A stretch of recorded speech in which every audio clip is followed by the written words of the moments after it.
guys, today I am back with a video that I'm super excited to share. It's been a fun little project, but I wanted to share how I created and got inspired to make a Oldhammer version of Tarmurkhan The Maggotlord. So stay tuned and see all of the sculpting and some thoughts of how I converted the model. So as you guys know, Tarmurkhan was made in Forge World and then imported over to Warhammer Total War. And Tarmurkhan is Nurgle's best champion during the time. He is a infant-sized maggot actually that takes over the bodies of others, and that allows him to pretty much gain so much power. And he rides a famous toad dragon named, I think, Bubolis, and he's such a great addition to the lore. His book was very dark. His army was full of mutants and degenerates. And so for me, I was inspired because I had the old classic Toad Dragon to make a reimagining, but imagining him made in the 80s for Oldhammer. But there's another twist. For the base model, I'm actually making Tarmurkhan when he was the Slaanesh champion Sargath. In the books, he kills the Slaanesh champion, and until he becomes the Ogre Tyrant, he's riding for a whole year in this body. So I wanted to make sure I made my champion a corrupted, decaying puppet of a Slaanesh champion. So I used a old classic zombie model, and you can see here is the famous Toad Dragon. I am leaving the wings off as the new one does not have wings.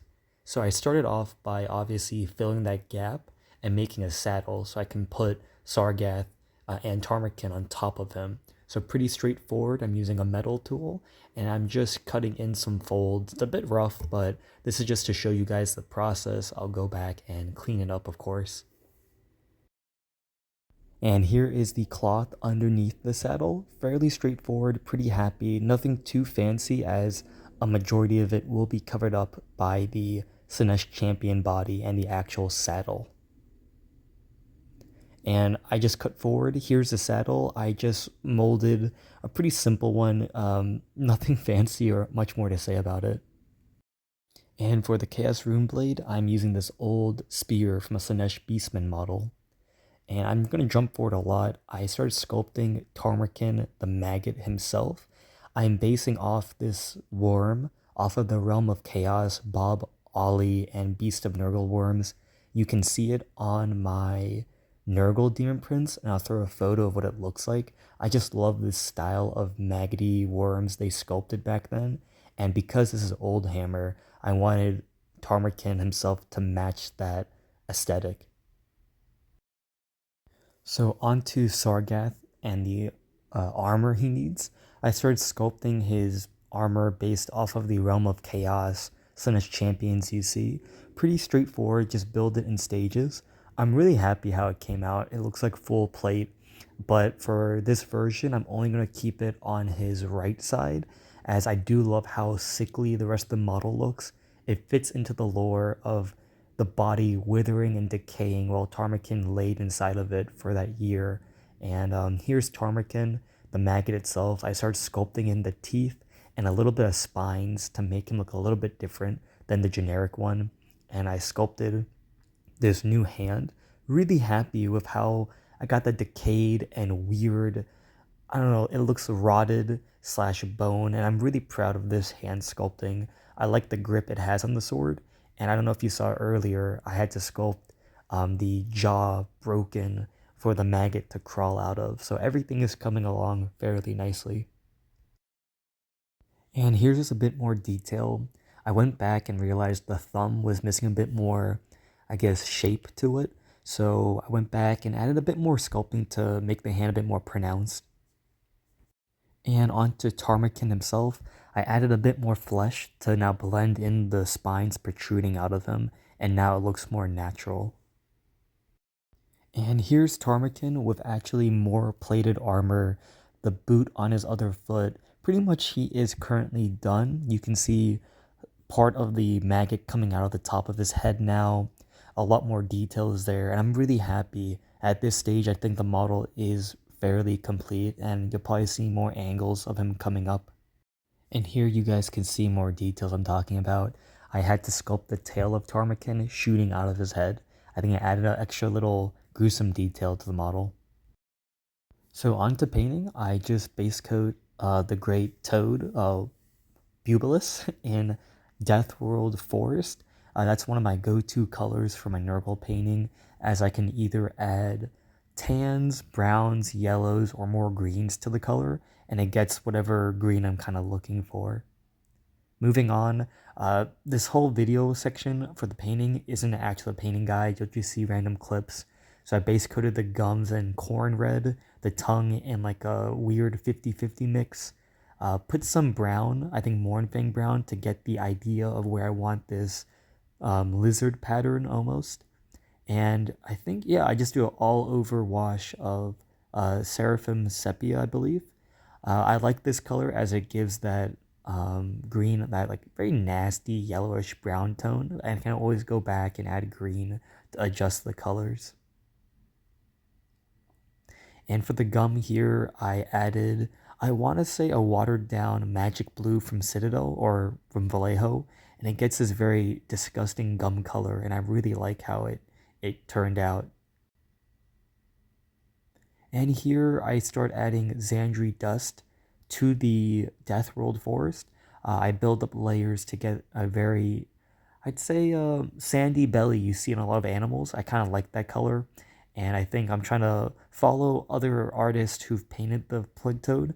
I think that's the best way to go about it instead of making him one flat color.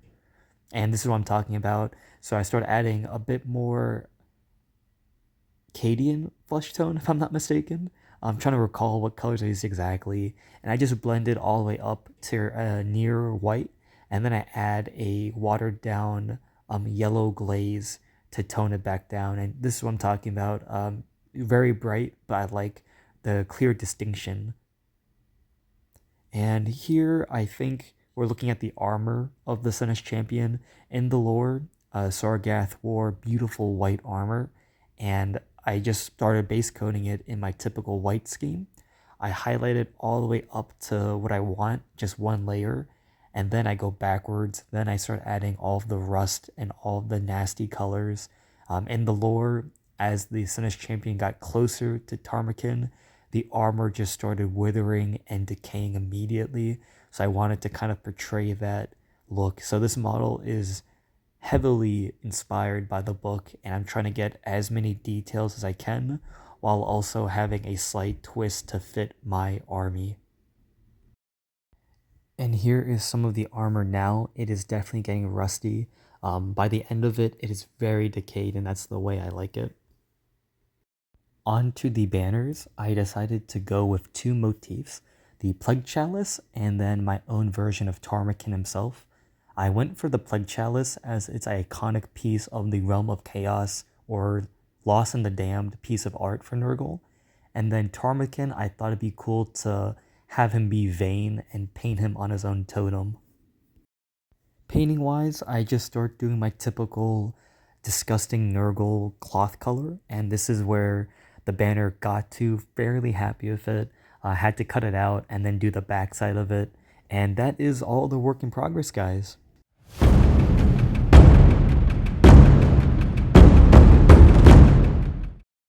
So guys, you just saw all of the inspiration, the sculpting, the conversions, and very little bit of the painting.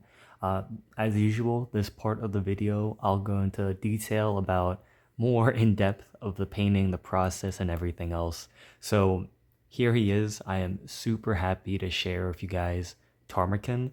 I've always wanted to make this model, especially after I got the fabled Toad Dragon. And I think, honestly, the paint scheme turned out fantastic. I know that sounds a little bit, if anything, arrogant, but I'm really proud of him.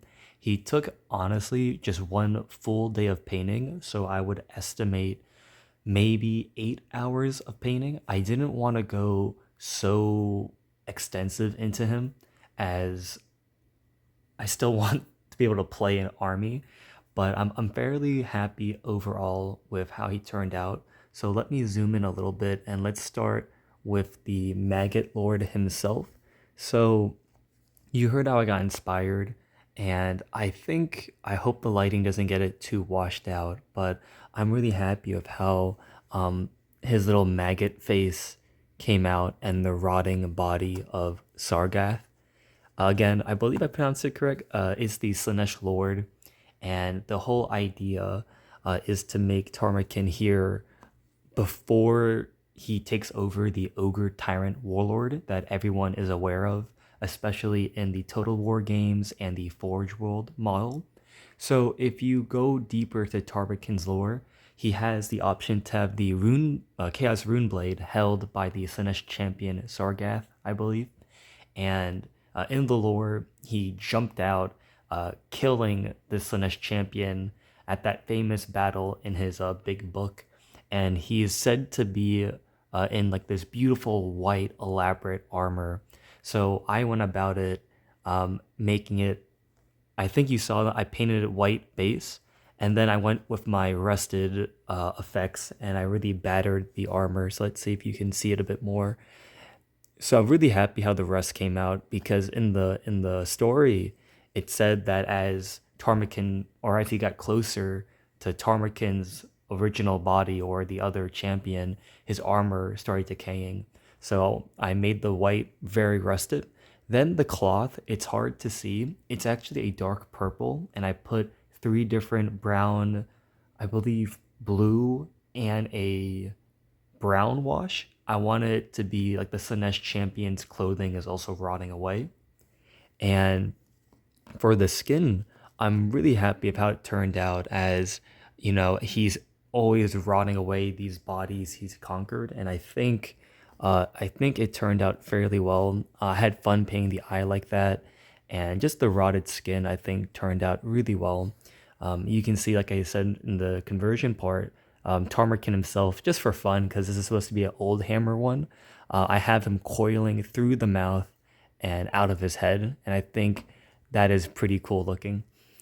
Skin wise, I followed actually some of my skin recipes for my plague bearers. You can see them in the background, and I'm fairly happy with how he turned out. He's a little bit muted, but I think that kind of portrays his rotting effect he does when he takes over the body. I think another focal point would be the Chaos Rune Blade. So originally, I wanted to make it a purple color, but then I thought Slanesh does use a lot of greens when it comes to weapons, or I've seen people paint it like that. So I opted to keep it as a green rune blade, and I think it does add that pop. It connects actually to my original paint scheme. You can see my newly painted demon prince in the back.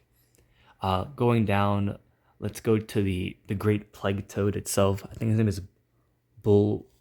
I don't know what it is. I may just put up the title. Really happy with how I got the colors. Um, Pretty simple. It's just base coating up after a shade and just highlighting up, making sure I get the nice transition to the fleshy parts. The one thing I should note is, again, I believe I said the Nick Bibby sculpted this beautiful model, and you can tell if you can just see all the amazing detail that pops off this model. It's honestly insane, and that is one of the biggest reasons why I didn't attach the wings. Like I said in the inspiration part, the new model for Tarmurkhan and Toad Dragons just don't have the wings, and for me, it would cover so much of this beautiful model that I made the very hard decision, as I do know this model is quite hard to come by, and I know some people will be a little bit upset seeing this, but I tried to honor the sculpt as much as possible. Let's go around. So I had fun painting this awesome, like almost like frog or lizard marking on the back. I'm really happy with all that. You can see some yellow popping through, the dark green, the browns. And then on his very tip of his club tail, I made it like a fleshy, decayed part. It's just so warded that I wanted it to be something different. And the part that I'm really proud of is his mouth. It is gnarly of how detailed it is. So for the tongue, I kept it in my original scheme. If you guys haven't seen, my old Nurgle color scheme had this turquoise, had the pink, and had the green. And so I wanted to tie it over so I can combine the forces to make Tarmurkhan's real army. And I had fun painting all of the teeth to be a black. I wanted it to look very rotten and very decayed. And I think This color palette does showcase the nastiness. While we're looking at this stage, you can see my basing. Very happy with the pools of slime. Usually I would avoid that. I wanted the whole army to be the same basing. However, for Tarmurkhan, he is such a unique character and a focal point of this Nurgle force that I wanted it to be special. Maybe one day I will make a in-depth tutorial of how I do my swampy water bases, as I usually save them for centerpiece models. You've seen it in my Troll Hag, and you've seen it in my Charybdis Sea Monster, or the Araby Sea Viper. Now, the last part of the model I want to cover and talk about, of course, is the banner. You guys already saw the slight, I guess, work in progress of it. So I'm really happy with how rotted they look and the way they came out. Again, the banner pole itself, you've seen it 1,000 times. It's just toothpicks or like balsa wood, and a lot of people do question how strong it is. Once you put some super glue connecting it to the model, and then you put like paint and a coat of varnish, it's pretty sturdy. Of course, if you were to physically grab it and bend it, or try to break it, it will snap. But for wargaming purposes and even transportation purposes, it does hold up fairly well. Back to the actual designs. Like I mentioned, we have the fabled Plague Chalice from the Realm of Chaos. And then this design, it's an original one, kind of. I took the Maw, which I've actually painted on my old BSB, and I took out the tongue and I painted Tarmurkhan himself, like a stylized version. And this is probably my favorite freehand. Even though I've painted my moon banner, my Araby stuff, this simple banner turned out to be, in my opinion, my favorite and my best. I'm sure on a technical level, it's not. Conceptually, I like it a lot. So I painted Tarmurkhan, as I do think he's a bit vain. He is chasing after the throne of chaos itself, so I thought it's only fitting to have him. And I thought it was cool to put that cool like green slimy effect around the actual maggot. And I'm really, really happy of how it came out. The Plague Chalice is a little bit different. So the Plague Chalice in Realm of Chaos is a quite famous, I guess, war gear for Nurgle champions. And I thought it'd be a play on, so you see so many Bretonnians nowadays who have these chalices and all these, the good symbolism. So having the Plague Chalice, I thought Tarmurkhan, almost in spite or to make fun and taunt his opponents, has this corrupted version. And I think it does look pretty cool on the banner. The back is fairly simple. It is just rotted cloth color. I'm no longer leaving my stuff black. I think it looks a little bit boring. I should note I actually used some spare spider legs to make rivets, so it looks more realistic of why the banner is held. But yeah, that's the breakdown of all the painting and main inspiration. I think, again, overall, I don't know if you can tell in my voice, I'm just super happy with how Tarmurkhan himself came out. And I think it's a nice, I guess, like, I don't know, a nice way of showcasing the Oldhammer by making him his previous version when he took over the Slaanesh champion. I hope you guys enjoyed this portion of the video. I'm going to switch over now to the Nurgle Demon Prince that I repainted. And to wrap up the video, guys, I want to share with you the original slash iconic Demon Prince I made when I first got back into the old world. I am super happy with the new paint job. If you can't tell the difference, I just recommend going to my Nurgle showcase video all the way back in like the early days. Pretty much I repainted the skin in the front, the whole body got repainted, re-highlighted. I added that nice border on the slug folding skin, and I repainted the man himself, his flesh, to match in my new color scheme. And I think this accurately shows more of my sculpting, and I think back then I relied too much on the contrast method to get the army done. If you don't know, my Nurgle army was painted pretty much in about 4 weeks, 2 weeks to go to a first event, and then with the Richmond Open last year coming up 2 weeks after that, I just added a shit ton more highlights and all that stuff. So pretty much the army wasn't bad, but it wasn't true to me. The one thing I will admit I loved was this pink, the green, and the teal tentacle seems to be like my colors for Nurgle, as it gives that old school vibe. Necessarily, I would say modern day, it's a little bit too bright, too garish, but for my old school look, I think it fits very well. But I'm just super happy with the way he turned out. I kind of neglected this model for such a long time, but now that he's repainted, I'm super excited to re-put him back onto the battlefield. I think I finally did him justice, as I'm super proud of the conversion. Again, he comprised of a Beast of Nurgle. This whole midsection and this whole top half had to be sculpted. It's the body of a Bob Ollie Pestigore for Realm of Chaos, then the body and the sliced head of a Plague Bearer, the tentacles of a Beast of Nurgle's head, and the wings of actually a old Citadel Jabberwocky. And then I sculpted the plated armor and then some bits and bobs. So I think this guy required so many out of production kits that I thought I just need to give him a paint job worthy of that status, and I'm fairly happy. He fits in now with my new Plague Bearer colors, as you can see. I'm just super happy with how my Nurgle force is actually coming back with the new paint job. It's the only army that, out of my Araby, out of my Night Goblins, out of my Zinch, it's the only army that I actually wanted to repaint extremely, like a high percentage. At one point, I almost sold the army actually, but I'm glad I decided to hold off and then just repaint them, as I do have a lot of conversions. Like this Plague Bearer, his whole lower jaw and the tongue is resculpted, and then this guy, his arms, his whole pose is resculpted. So I sat on it and I decided I love the army too much. Let me just touch it up and show it the love that it deserves, as Nurgle was and still is one of my favorite god slash factions of Warhammer Fantasy. So sorry about that tangent, guys. I just wanted to share off the Demon Prince, as well as it's super cool and he fits Tarmurkhan's lore. My new Nurgle force will be demons plus mortals, but they'll have this parasitic, maggoty motif a lot more, just because Tarmurkhan is leading this great host. So I hope you guys enjoyed the video. I'm sorry if it's a little bit long. Probably good to paint to and just listen to. But till then, many more conversions to come, and I hope you enjoyed this one.